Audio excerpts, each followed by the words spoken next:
ಶ್ರೀ ಗಣೇಶ ಶಾರದಾ ಗುರುಭ್ಯೋ ನಮಃ.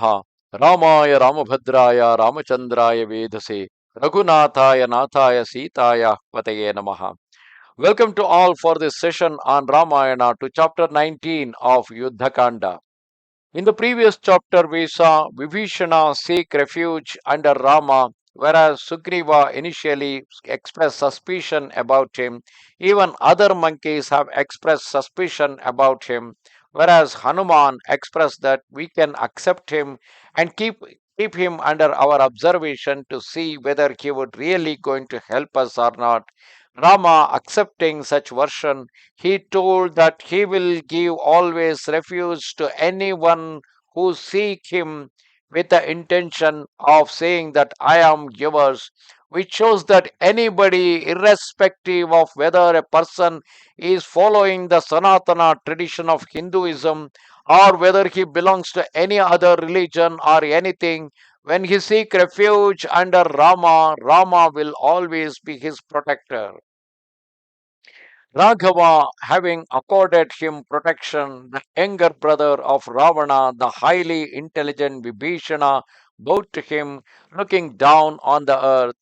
Thereafter, he descended joyously from the sky to the ground with his faithful companions, and that virtuous one ran towards Rama, and falling at his feet with the four Titans, addressed him in words full of loyalty and discretion, fitting the occasion.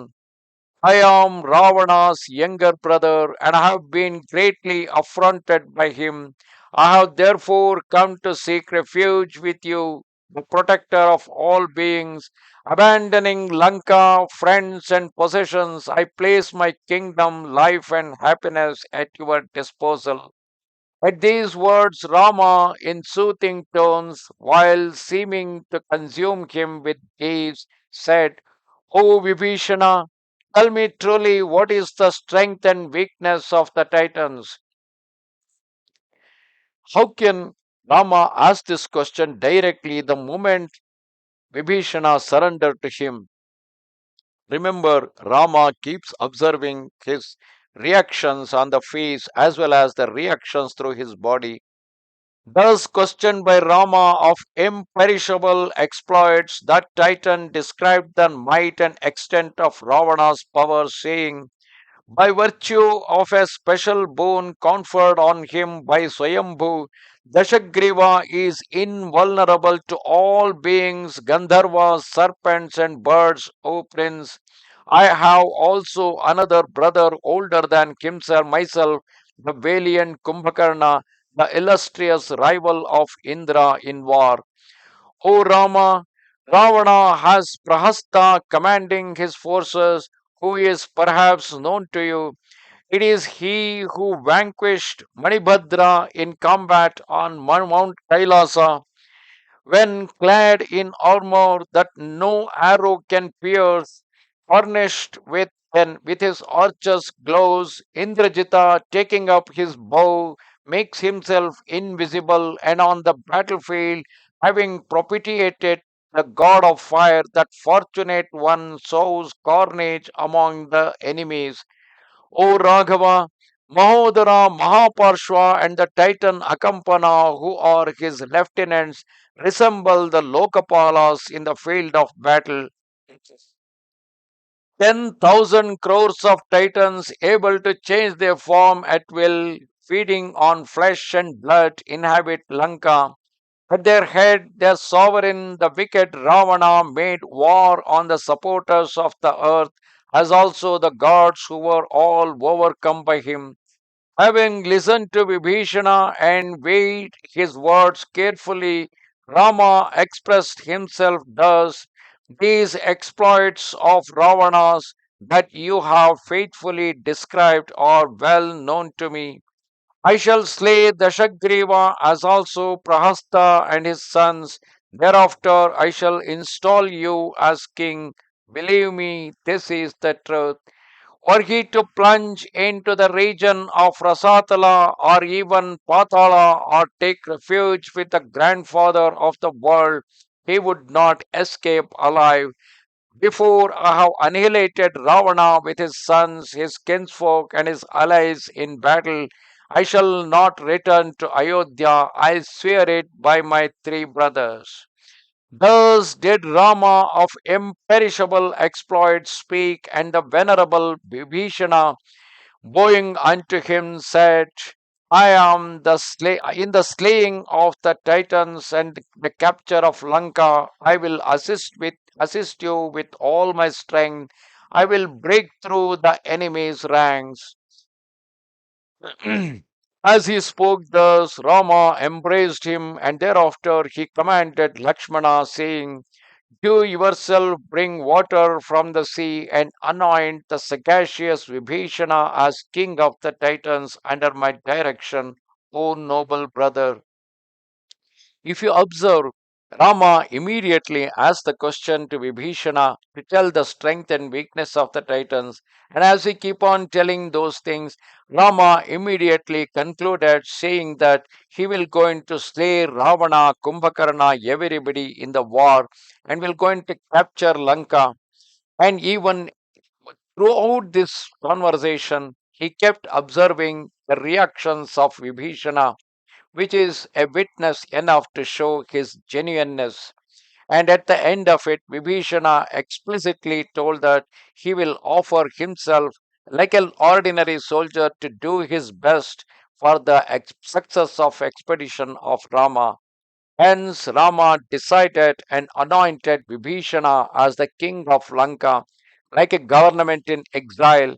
And with that, Rama will go into support Vibhishana. It will be like a war in order to gain the kingdom for Vibhishana after killing Ravana.